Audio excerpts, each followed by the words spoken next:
गांव के ऊपर एक पुराना मंदिर था। वो रहस्य और डर से घिरा हुआ था। लोग उस पे श्राप की कहानियां सुनाते थे। वो कहते थे कि मंदिर भूतिया है। सूर्यास्त के बाद कोई भी उसके पास जाने की हिम्मत नहीं करता था। मंदिर टूटा फूटा था, उस पे बेलें छड़ी हुई थी। उसके आसपास की हवा भारी थी, दम घुटने जैसा लगता था।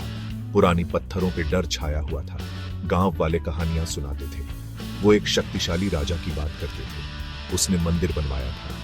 कहते हैं वो क्रूर था। उसने देवताओं को नाराज कर दिया था। देवताओं ने उसे श्राप दिया था। उन्होंने उसके मंदिर को भी श्राप दिया था। गांव वालों का कहना था कि राजा की आत्मा अभी भी मंदिर में घूमती है। वो शांति ढूंढता है पर मिलती नहीं। रोहन और उसके दोस्त गांव के किनारे पर खड़े थे। वो मंदिर की तरफ देख रहे थे। अंधेरी रात थी, पेड़ों से हवा चल रही थी। रोहन के दोस्तों ने उसे डेर दिया। उन्होंने उसे मंदिर में जाने की चुनौती दी। वे जानते थे कि वो डरता है।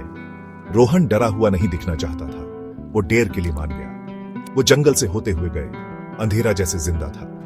हर आवाज पे लड़के डर जाते थे। आखिरकार वो मंदिर के गेट तक पहुंच गए। गेट पुराने और झंग लगे थे। वो आवाज करते हुए खुले। रोहन को ठंड लग गई। उसने बहादुर बनने की कोशिश की। उसका दिल जोर से धड़क रहा था। वो जानता था कि उन्हें वहां नहीं होना चाहिए। उसे ऐसा एहसास हो रहा था। वो मंदिर में दाखिल हुए। अंदर की हवा ठंडी थी। सड़न की गंध आ रही थी। हर कोने में मकड़ी के जाले थे। लड़कों की फुसफुसाहट खालीपन में गूंज रही थी। रोहन ने अपनी सांस रोक ली। वो सुन रहा था। उसे लगा जैसे उसे कोई फुसफुसा रहा है। ऐसा लग रहा था जैसे आवाज परछाइयों से आ रही है। उसके दोस्त भी फुसफुसा रहे थे। उसने खुद से कहा कि यह सिर्फ उसका वहम है। एक ठंडे हाथ ने उसके गाल को छुआ। रोहन हांफ गया। वो पीछे कूद गया। वहां कुछ भी नहीं था। कसम से उसे लगा कि उसने कुछ महसूस किया। डर की एक लहर उस पर छा गई। अचानक एक आकृति दिखाई दी। वो परछाइयों से प्रकट हुई। वो एक औरत थी। उसने सफेद कपड़े पहने थे। उसके लंबे काले बालों ने उसका चेहरा छुपा रखा था। वो उनकी तरफ तैरती हुई आ रही थी। रोहन और उसके दोस्त जम गए। वो भूतिया आकृति को घूर रहे थे। डर ने उनके गले दबा दिए। वो चीख नहीं सकते थे। वो भाग नहीं सकते थे। सफेद कपड़ों वाली औरत चीखी।